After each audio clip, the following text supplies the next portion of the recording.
हो गया? ठीक है। तो कल हम बेटा क्लास कर रहे थे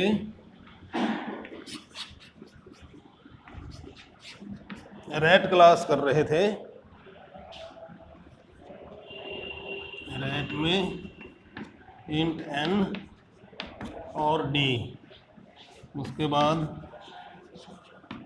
पब्लिक में void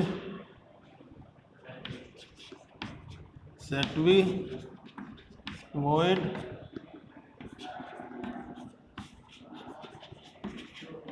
showv void, और एक हमने किया था ऐड वाला फंक्शन। वो क्या था? Rat add rat. ये 3 फंक्शन हमने कल कर लिए थे। अच्छा, अब मैं आपको थोड़ी सी इसकी जो बारीकियां हैं वो बता रहा हूँ। एक तो ये है कि कल हमने जो फंक्शन लिखे थे उस फंक्शन का, जैसे सेट भी फंक्शन लिखा, सेट भी फंक्शन की हेडर स्टेटमेंट लिख दी, उसके बाद उसकी डेफिनेशन, उसके आगे ही उसकी डेफिनेशन लिख दी। ऐसे ही शो वी का भी काम किया था। शो वी का ये हेडर लिख दिया था, हेडर स्टेटमेंट, और उसके आगे करली ब्रेसेज लगाकर उसकी बॉडी, उसकी डेफिनेशन लिख दी थी। ऐसे ही ऐड फंक्शन के लिए किया था कि ऐड फंक्शन की डेफिनेशन यहीं लिख दी थी। तो ये कौन सा एरिया है? ये क्लास की बॉडी वाला एरिया चल रहा है, ठीक है ना? तो मैं ये कह रहा हूं अब कि जो फंक्शन आप मेंबर फंक्शन क्लास के इसके अंदर लिख रहे हो, बंद कर दो यार दरवाजे, ये पंखे भी बंद करवाए थे।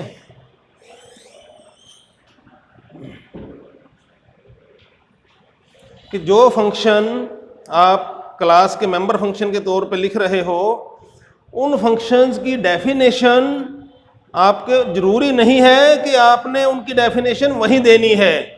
आप उनकी डेफिनेशन क्लास की जो बॉडी है उससे बाहर भी, हाँ कर दो।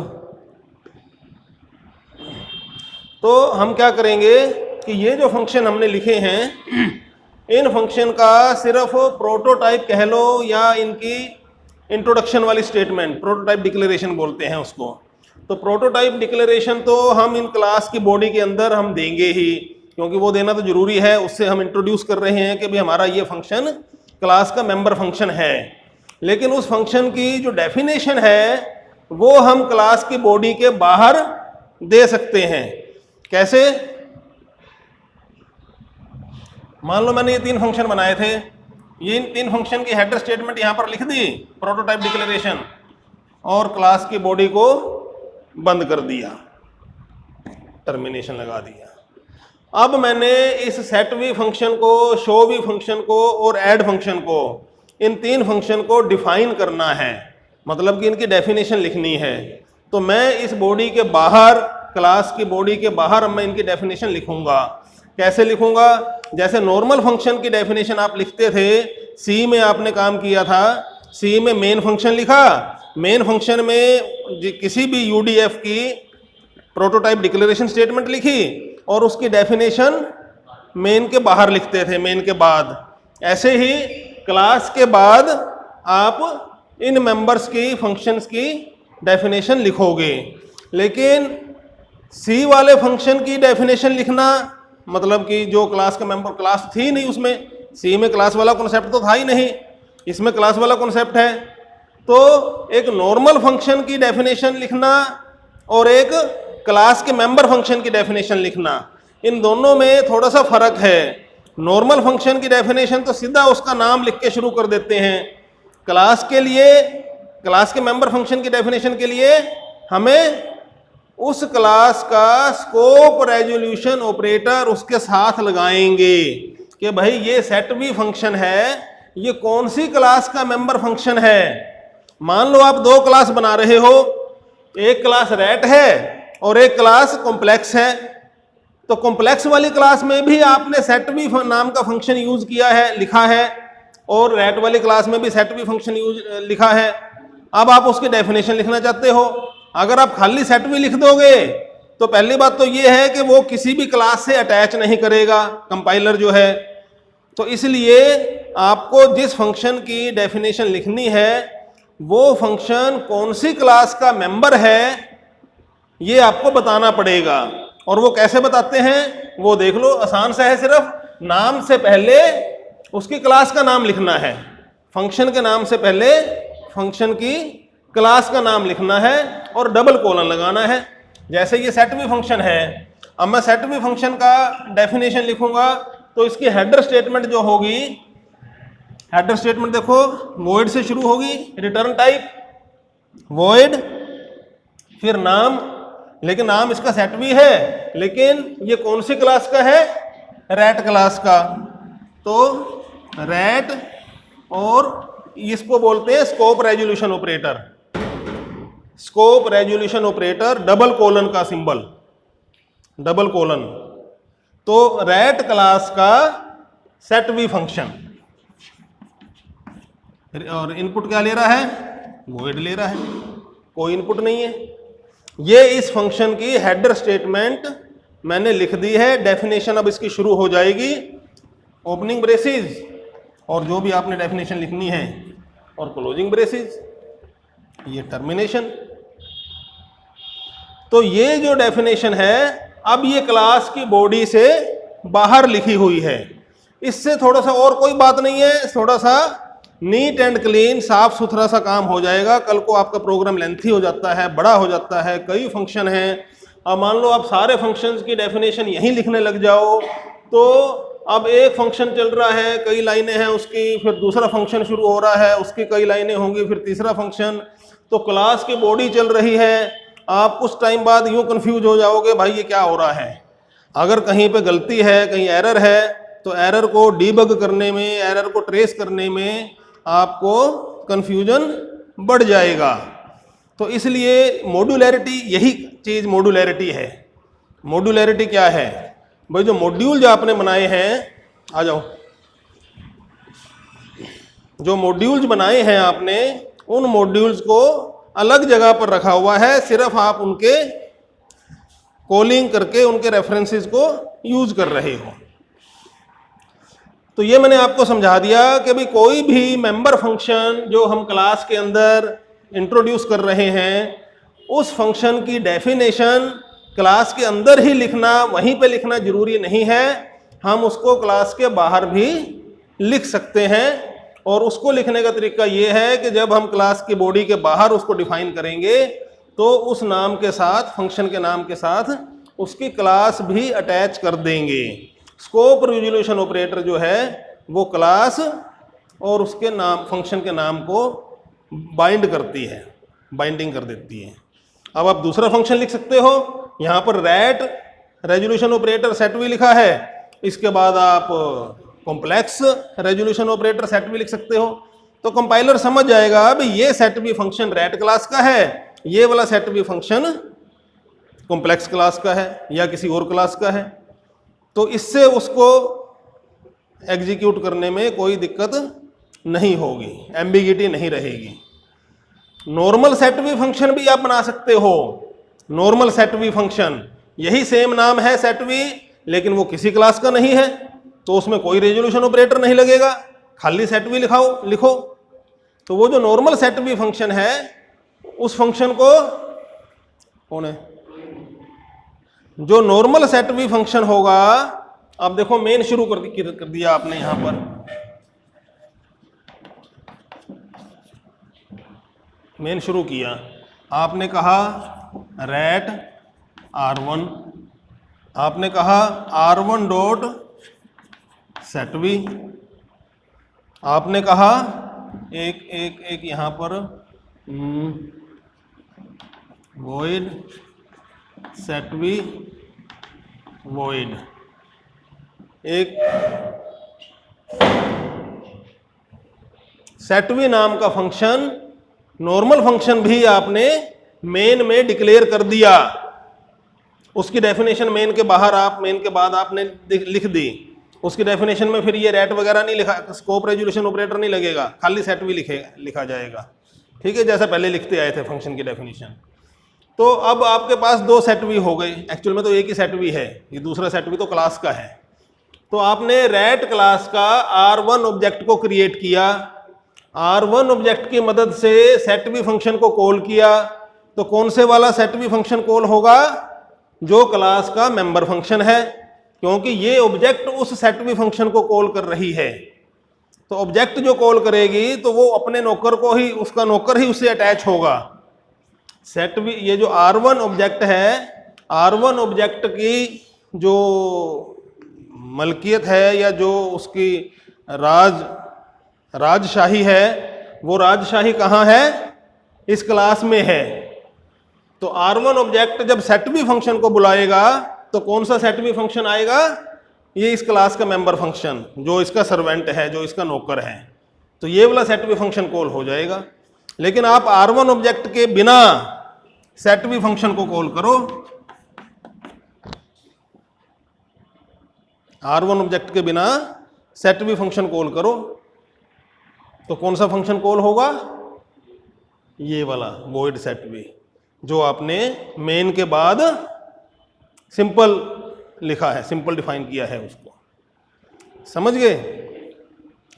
ऑब्जेक्ट की मदद से डॉट ऑपरेटर लगाकर जब आप किसी भी मेंबर को कॉल करते हो, किसी भी नाम को, तो वो नाम उस क्लास का मेंबर होना चाहिए, नंबर 1।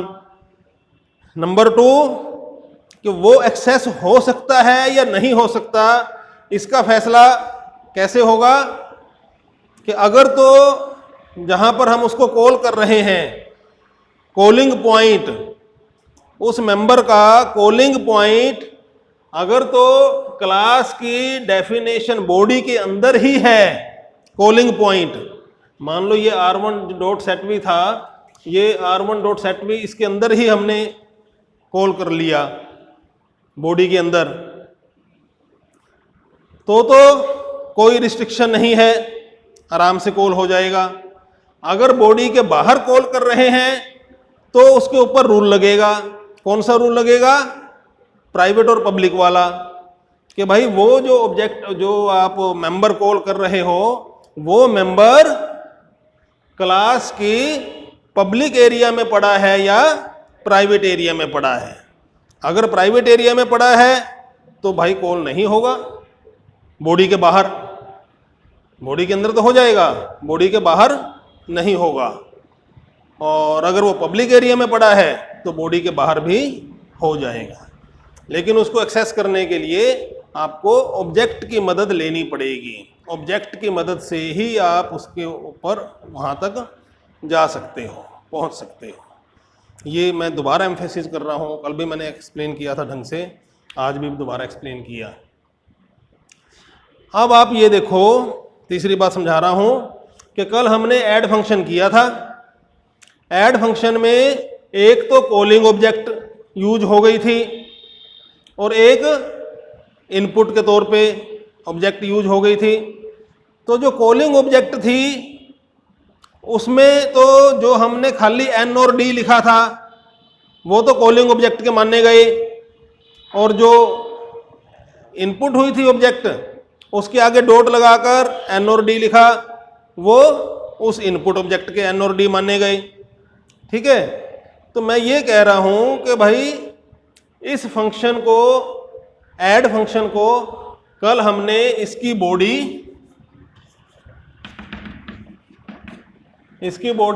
यही क्लास की डेफिनेशन के अंदर लिखी हुई थी।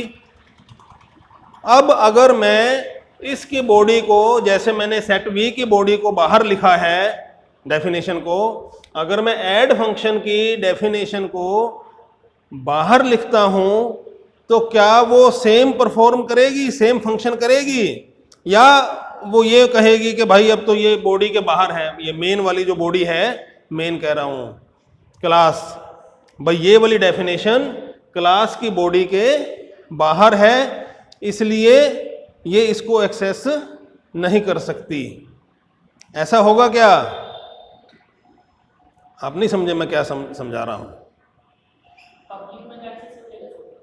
पब्लिक में नहीं, प्राइवेट में। ये तो प्राइवेट में है N और D, N और D तो प्राइवेट में पड़े हैं।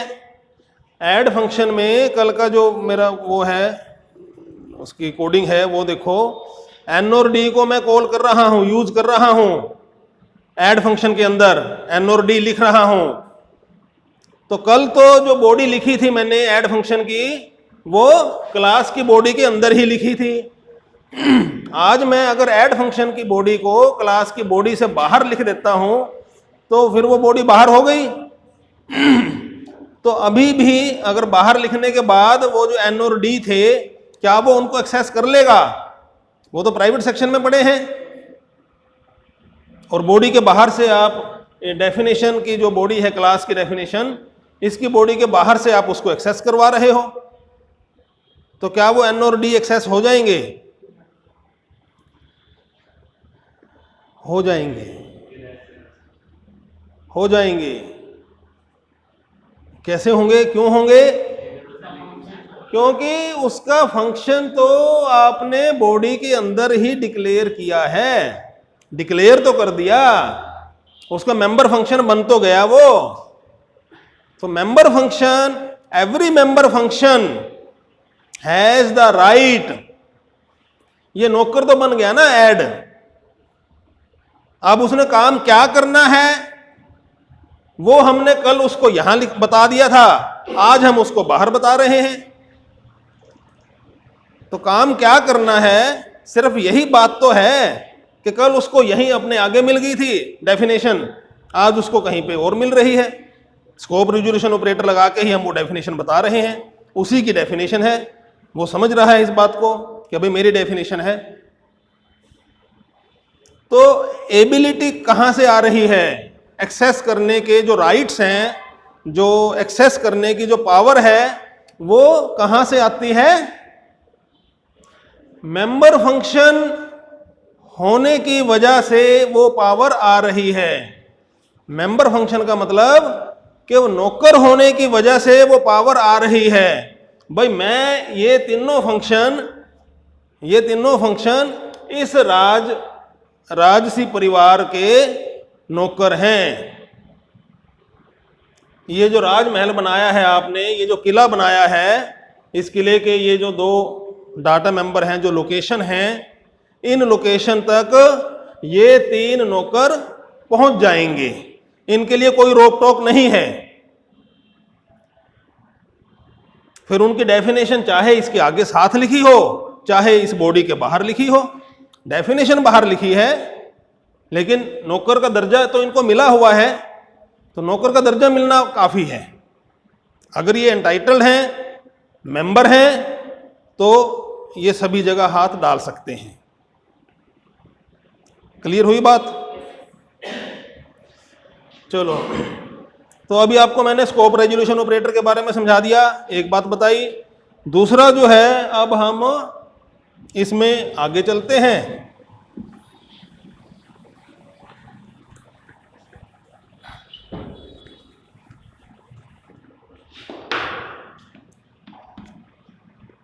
ऐड फंक्शन कल कर दिया था। ऐड फंक्शन की डेफिनेशन आप चाहो तो बाहर लिख सकते हो, वो कर लेना स्कोप रेजोल्यूशन ऑपरेटर लगा के। उसके बाद नया दूसरा ऑपरेशन कौन सा है? सब्ट्रैक्शन का है। सब्ट्रैक्शन भी कर सकते हो आप, उसको बना लो सब्ट्रैक्शन वाले ऑपरेटर को, ऐसे ही बना लो, रैट सब रैट। ठीक है। तीसरा ऑपरेटर मल्टीप्लाई, रैट मल रैट, और चौथा डिव।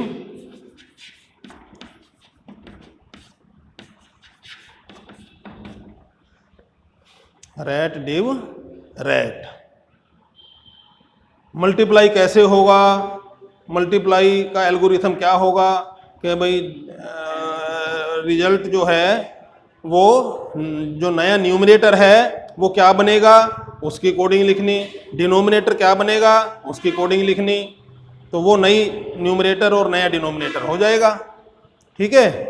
डिवीजन का ऑपरेशन कैसे होगा, तो भाई वो काम करना। तो आप इसको कोडिंग करो, इसकी ट्राई करो। प्रैक्टिकल में गलतियां होंगी, समस्याएं आएंगी, तो आप उसको हैंडल करेंगे। ठीक है। तो ये 4 ऑपरेशन आपको मैंने अब रैशनल नंबर के ऊपर लगने वाले बता दिए, लेकिन अभी थोड़ी सी कमी है, अभी थोड़ी सी कमी है। वो कमी देखो क्या है कि जब आप 2 रैशनल नंबर को ऐड करोगे, कल कर चुके थे हम एडिशन का काम, आप सब्ट्रैक्शन का भी कर सकते हो, मल्टीप्लिकेशन डिवीजन भी। एल्गोरिथम लिखना है, कोड उसका लॉजिक लिखना है, वो सेम एडिशन जैसा ही लॉजिक हो जाएगा। लेकिन इन ऑपरेशन को करने के बाद एक काम रह गया, मिनिमाइजेशन वाला, रिड्यूस्ड फॉर्म। रिड्यूस करना रह गया। मान लो आपने मल्टीप्लाई कर दिया, सपोज करो 1/3 और 3/5, ऐसा मल्टीप्लाई किया आपने। ये दोनों अपने आप में रिड्यूस्ड फॉर्म में हैं, तो इनको रिजल्ट अगर आप एल्गोरिथम जैसा लिखा था कल एडिशन वाला, वैसा ही एल्गोरिथम लिखोगे कि भाई रिजल्ट में क्या आना चाहिए, भाई दोनों के न्यूमरेटर मल्टीप्लाई हो जाए, दोनों के डिनोमिनेटर मल्टीप्लाई हो जाए, तो रिजल्ट क्या बनेगा आपका 3/15 बनेगा। लेकिन ये रिड्यूस्ड फॉर्म नहीं है, ये रैशनल नंबर नहीं है। रैशनल नंबर कब होगा? 1/5 रिड्यूस्ड फॉर्म में। तो इसको किसी भी रैशनल नंबर को उसको उसके रिड्यूस्ड फॉर्म में लाना, ये वाला काम अभी पेंडिंग है, ये बचा हुआ है। तो ये काम अब हमने और करना है। तो और कैसे होगा भाई, कैसे करेंगे इसको?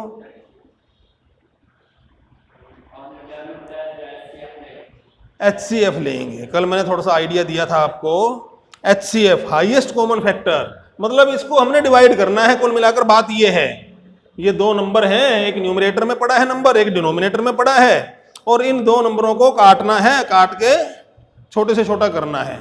तो कटेगा किससे? कॉमन फैक्टर से। और कौन सा common factor? Highest common factor. अगर हम हाईएस्ट कॉमन फैक्टर से काट देंगे तो ये शॉर्टेस्ट फॉर्म में आ जाएगा। हाईएस्ट का मतलब क्या हुआ वो समझ लो। जैसे आपको प्रॉब्लम दे दी 4/20 आ गया, 4/20, तो कॉमन फैक्टर तो 2 भी है, हाईएस्ट 4 है। तो आप कहो जी कॉमन फैक्टर से काट लें, तो काट लो भाई। तो कॉमन फैक्टर 2 से काटोगे तो 2/10 आ जाएगा, लेकिन अभी भी ये रिड्यूस्ड नहीं हुआ। तो हाईएस्ट से काटोगे तो फिर वो रिड्यूस हो जाएगा। तो 4 से काटोगे अगर तो 1/5 आ जाएगा।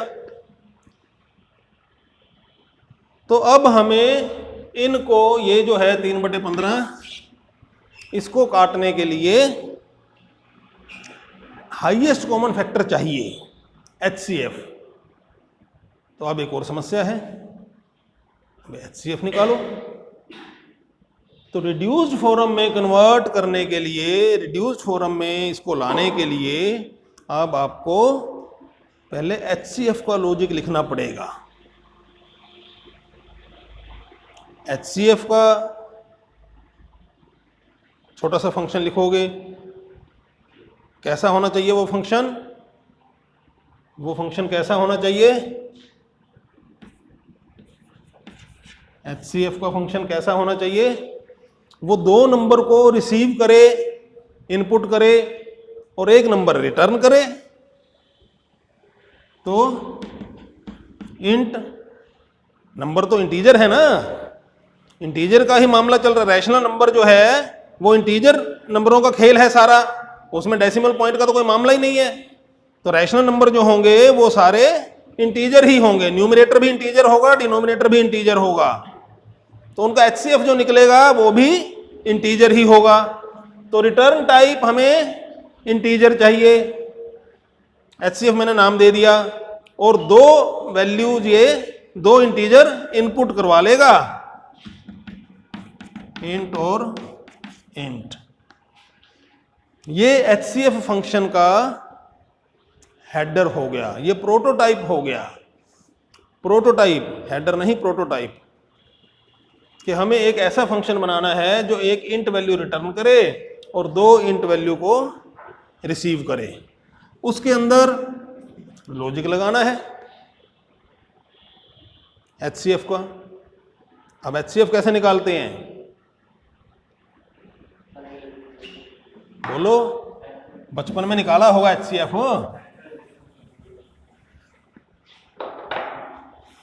HCF निकाला होगा बचपन में। कैसे करते थे?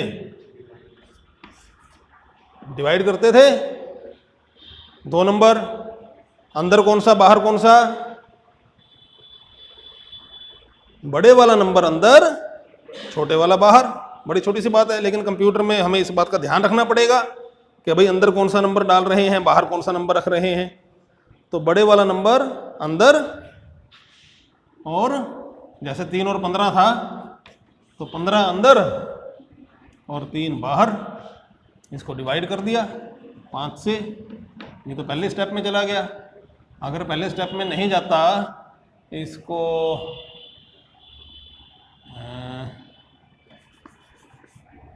9 और 45 है, 9 5 45, ये भी चला जाएगा।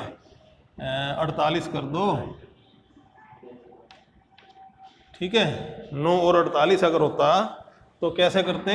9 5 45, 3 और फिर ऐसे करते थे, 3 3 9। और जब रिमाइंडर 0 बच जाता था तो हम कहते थे कि भाई हमारा HCF कितना आ गया? 3 आ गया। ऐसा करते थे। तो कुछ कुछ ऐसा ही काम हमने अब कोडिंग करनी है, इसकी प्रोग्रामिंग करनी है। प्रैक्टिकल में दिखाने का ज़्यादा है वैसे ये।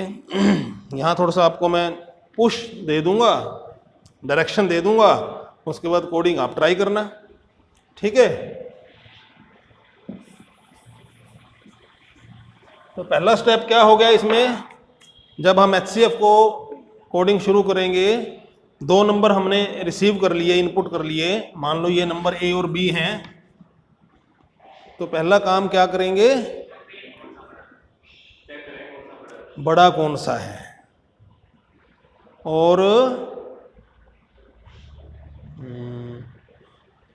जैसे if A greater than B,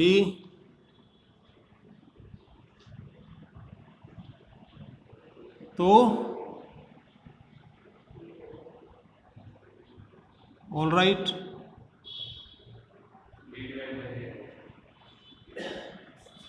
if A less than B, if A less than B, तो क्या करना चाहते हैं? नहीं, डिवीजन का प्रोसेस तो A/B ही रखना है। A/B, A/B भी नहीं, A%B, ये रिमाइंडर आता है, ठीक है ना। तो डिवीजन तो हमने A%B ही रखनी है। तो अगर A B से छोटा है तो हम क्या करवाना चाहते हैं? एक ऊपर T ले लो, ठीक है ना। इंट T ले लो, टेम्परेरी वेरिएबल। तो इनको स्वैप करवा दो,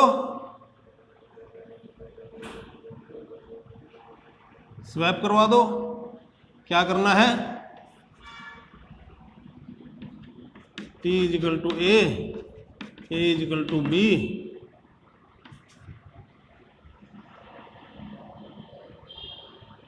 B इजिकल टू T। अगर A B से छोटा है तो मैंने A की वैल्यू B में डाल दी और B की वैल्यू A में डाल दी। A को बड़ा कर लिया, A को बड़ा कर लिया। ये मेरा पहला काम करना है मैंने। अब यहां से मेरे को A बड़ा ही मिलेगा। अब मैंने ये वाला ऑपरेशन लगाना है।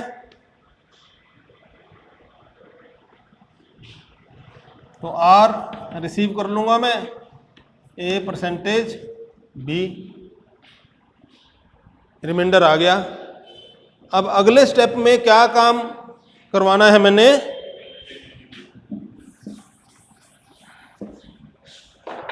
अब या तो ये रिमाइंडर 0 होगा या नॉन जीरो होगा। अगर नॉन जीरो है, ये जब तक नॉन जीरो है तब तक मैंने क्या करवाना है? अगली बार रिमाइंडर तो बन जाएगा मेरा बी, नीचे वाला डिवाइजर बन जाएगा। डिवाइजर कौन सा है? बी है। ए डिविडेंड है, ए तो अंदर है, बी बाहर है, यही है। ए बटे बी का मतलब क्या है? ए अंदर है और बी बाहर है। और अगली बार रिमाइंडर आ गया, तो रिमाइंडर को मैंने बाहर रखना है और इस बी को अंदर लाना है। तो क्या काम करना है? बी को तो आर वाली वैल्यू दे देनी है और ए को बी वाली वैल्यू दे देनी है। पोजीशन देखो ना, अगली डिवीजन में पोजीशन क्या है? बाहर वाली पोजीशन बी की है, तो बी की वैल्यू क्या हो जाएगी? आर। और अंदर वाली पोजीशन ए की है, तो ए की वैल्यू क्या हो जानी चाहिए? बी वाली, क्योंकि बी इधर आएगा अगली बार। ऐसे ही होता है। तो ए की वैल्यू तो बी वाली हो जाए और बी की वैल्यू आर वाली हो जाए। ऐसा काम आपने करना है। ये अगला स्टेप है। आर निकालने के बाद अगला स्टेप है, क्या क्या काम करेंगे कि ए इज इक्वल टू बी और उसके बाद बी की वैल्यू आर। ठीक है क्या? सही लग रहा है? प्रैक्टिकली देखना पड़ेगा करके, अगर उसमें कहीं गड़बड़ है तो वहीं मौके पे सुलझान करना पड़ेगा उसका। तो ये काम हमने करना है और ये साइकिल चलाते रहना है। कब तक? जब तक ये जो बी है, ए जो है,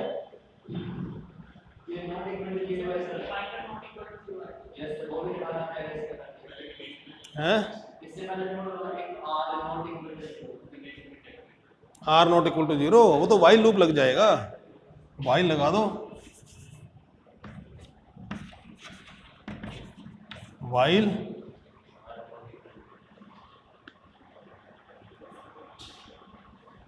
आर नॉट इक्वल टू 0। इससे बन जाएगी बात। देख लेंगे प्रैक्टिकली करके। मतलब आपको मैंने थोड़ी सी डायरेक्शन बताई है, भाई HCF कैसे निकाल सकते हो। तो HCF निकालोगे, निकल जाएगा HCF। HCF निकालने के बाद अब काम हमने क्या करना है? न्यूमरेटर को भी HCF से डिवाइड कर देना है और डिनोमिनेटर को भी HCF से डिवाइड कर देना है। ये काम करने के बाद फिर हमें जो रैशनल नंबर मिलेगा वो असली का रैशनल नंबर होगा, रिड्यूस्ड फॉर्म में रैशनल नंबर होगा। तो अब ये जो चारों फंक्शन हैं, इन चारों फंक्शंस के अंदर हमने रिडक्शन करने वाला भी जो टीका है वो लगाना है। अभी तक रिडक्शन करने वाला टीका नहीं लगाया था, अभी तो इनके एल्गोरिथम ही लिखे थे और उससे रिजल्ट में हमें ज़रूरी नहीं है कि वो रिड्यूस फॉर्म में ही मिलता हो रैशनल नंबर। वो अगर कॉमन फैक्टर उसमें आ जाते हैं तो उसको हमें काटना पड़ेगा, छोटा करना पड़ेगा। तो ये छोटा करने का प्रोसेस है। यहाँ से ये जो HCF वाला फंक्शन है ये तो हमें HCF देगा कि भाई 2 नंबरों का HCF इतना आ रहा है, और फिर उसके बाद HCF को लेकर न्यूमरेटर को भी और डिनोमिनेटर को भी, दोनों को डिवाइड करना होगा। तो ये इन फंक्शनों के अंदर ही हमें वो टीका लगाना है। कैसे लगेगा? आप पहले HCF वाला बनाओ, फिर आगे का और देख लेंगे। ठीक है? तो ये मेरा मतलब है कि हर जो भी डाटा टाइप हम नया डाटा टाइप बना रहे हैं, क्लास में क्या कर रहे हैं? क्लास में एक नई डाटा टाइप को बना रहे हैं। तो उस डाटा टाइप की जो रिस्ट्रिक्शन हैं, जो इम्प्लीकेशन हैं, जो कंडीशन हैं वो भी हमने ही देखनी है, उसको हम कैसे पूरा करेंगे। सिर्फ इतना ही काम नहीं है कि भाई हमने ऐड वाला एल्गोरिथम लिख दिया जी हो गया ऐड, अब वो एब्सर्ड आ रहा है, वो गलत आ रहा है, वो नहीं आना चाहिए, तो भाई नहीं आना चाहिए तो फिर वो उसके ऊपर चेक लगाओ, उसको अगर काटने की ज़रूरत है तो काटो। तो ये हिडन वर्क्स हैं, ये हिडन वर्क्स हैं, हिडन जॉब्स हैं। तो वो हिडन जॉब भी उस नई क्लास की डेफिनेशन में हमने पुगानी है, करनी है। अब जैसे टाइम क्लास है, टाइम क्लास में आप कहो जी टाइम क्लास बनाने लग गया मैं, और उसमें आवर्स, मिनट्स और सेकंड ले लिए, तो अब वो दो टाइम जोड़ने हैं, तो जोड़ने हैं तो कि भाई आवर्स को आवर से जोड़ दो, मिनट को मिनट से जोड़ दो, सेकंड वाले को सेकंड से जोड़ दो। तो भाई वो 60 से ज़्यादा होगा तो वो आगे कर देगा। अब आप तो कहो जी एक की वैल्यू 35 थी, एक की वैल्यू 40 थी, तो मैंने तो 40 और 35 जोड़ दिए, काम खत्म, 75 बन गया। तो 75 नॉनसेंस है, 75 वैल्यू तो होती नहीं है टाइम में, ना किसी आवर की होती, ना मिनट की होती, ना सेकंड की होती। आवर की भी वैल्यू 24 के बाद नेक्स्ट डे, अगर डे ले रखा है तो डे, चलो डे नहीं है तो आवर्स को आप बढ़ा सकते हो जितना मर्जी, 80 घंटे, 90 घंटे, 500 घंटे दिखा सकते हो, वो तो लास्ट है। लेकिन मिनट और सेकंड को तो आपने कट करना है ना भाई, 60 नहीं होना चाहिए, 59 तक ही हो, 59 के बाद 60 होते ही अगले वाले को इंक्रीज करवाना है। तो ये काम हिडन वर्क है। अब वो सही ढंग से काम तभी करेगा आपका जो नया डाटा स्ट्रक्चर है, नई जो टाइप है, वो सही ढंग से तभी काम करेगी जब आप उसके बिहेवियर को फुल्ली इंप्लीमेंट करवाओगे। फुल इंप्लीमेंटेशन होनी चाहिए उसकी। और क्लास में आप ये काम कर सकते हो, क्लास आपको कोई रोक नहीं देता, रुकावट नहीं देता कोई भी। आप जितने मर्जी इसके फंक्शन बनाओ, मेंबर फंक्शन बनाओ, लिखो मेंबर फंक्शन, हर काम के लिए लिखो, उसको कहाँ एग्जीक्यूट करवाना है, कहाँ उसको उसका इफेक्ट देना है, वो आप अपने लॉजिक में, एल्गोरिथम्स में एप्रोप्रिएट जगह पे उसकी कॉलिंग करवाओ, वो कॉलिंग करके अपने आप सेट कर देगा। तो ये एक मतलब जनरल आपको मैं आइडिया और ऑब्जेक्ट और क्लासेस बनाने का जनरल अप्रोच क्या होनी चाहिए दिमाग में जो है, वो कैसी हम ओरिएंटेशन कैसी हो हमारी, तो ये ओरिएंटेशन एक्सप्लेन कर रहा हूँ, ठीक है। अच्छा, एक इसमें बुक में देख रहा था, एक और पॉइंट बता देता हूँ, लास्ट पॉइंट, उसके बाद आज का लेक्चर पूरा हो जाएगा। ये आपको मैंने समझाया था कि भाई ये जो फंक्शन हैं इनकी डेफिनेशन हम बाहर लिख सकते हैं, कोई दिक्कत नहीं है। तो अब कंपाइलर कैसे काम करता है, कंपाइलर कैसे काम करेगा कि जब आपने मेन फंक्शन के अंदर इसको कॉल कर लिया, सेट भी फंक्शन को कॉल कर लिया, ऑब्जेक्ट की मदद से कॉल किया, कोई गलती नहीं है, तो जब ये फंक्शन कॉल होगा तो कंपाइलर जंप मारेगा। कहाँ जंप मारेगा? इसकी डेफिनेशन पे मारेगा, जहाँ पर भी आपने डेफिनेशन लिख रखी है, जहाँ पर भी डेफिनेशन लिख रखी है उसमें कोई दिक्कत नहीं है। आपने अंदर लिख रखी है तो अंदर आ जाएगा डेफिनेशन पे, बाहर लिख रखी है तो बाहर आ जाएगा। वो तारें पहले जोड़ लेता है कंपाइलर, जो है वो पहले ही तारें कनेक्शन बिठा लेगा, क्योंकि कंपाइलर बेसिकली करता क्या है, थोड़ा सा चलो मैं आपको और आइडिया दे देता हूँ।